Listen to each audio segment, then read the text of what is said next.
So when you first told us about this final exam and how you wanted us to make a video about ourselves, I was actually really nervous to do this.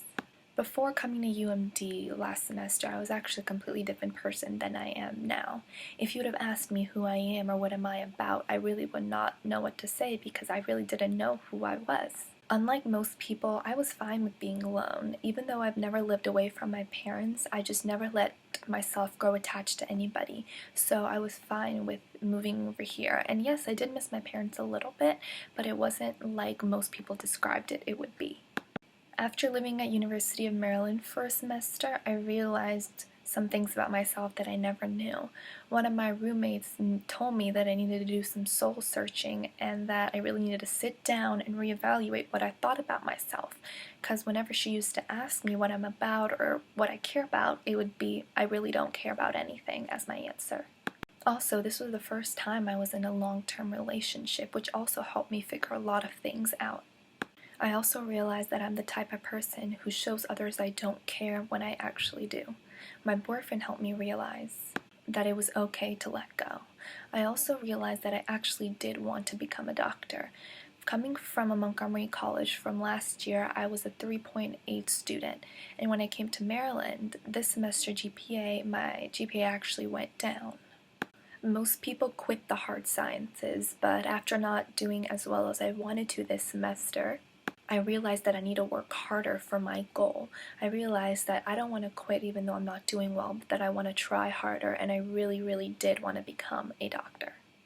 Personally, it helped me realize that I am the type of person who does not like to speak up. There's a lot of things that I want to say and a lot of things that are going through my mind, but if you just ask somebody from a class or a teacher, they'll say that I'm a really quiet person.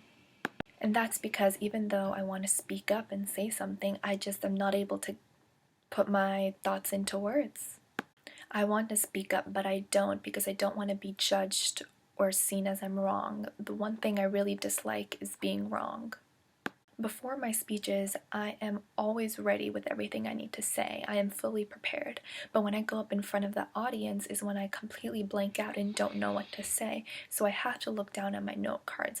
That's something that I really want to work on. So I'm hoping on taking many more communication classes while I'm at UMD so I'm able to get my confidence level up. I also currently work for an ophthalmologist, which helps me interact with people more. And I really do want to take more communication classes, so in the future when I do become a doctor, I become a people person and I'm able to talk to people more comfortably. I'm also passionate for things like animals and the environment. I want to be a voice in society, and right now I find it hard for me to do so. Every summer I work at an animal shelter because I care so much about animals, and I always try to get my friends and families to help conserve energy. I wish I was just able to speak up more about these problems. That is why I want to take more communication classes, so I'm able to get up and speak in front of the audience about things that I am passionate for. I was really nervous about making this video before because it is really difficult for me to put all of my thoughts and verbalize them. This is not something that I do often, but after reading through this, it made me realize that after being here for a semester at UMD, I'm able to figure out who I am more as a person, and I'm trying to do some things that I can better myself as a person. And to say it again, medicine is something that I truly do care about, and whenever I get a chance to, whenever I have free time, I always like going online and looking up articles about how medicine is changing. So I feel like with this passion that is stuck in my head, I'm gonna try doing things more throughout my college life that will help me become a better doctor. So I think by taking more comm classes and by being more of a people person than I am right now, it can really truly help me because I do understand that I am a little bit more on the quiet side. And even though I have a lot that I want to say to people, I'm not really able to do that right now. So that's what I'm about. I really am passionate about medicine, and that is something that I really truly care about.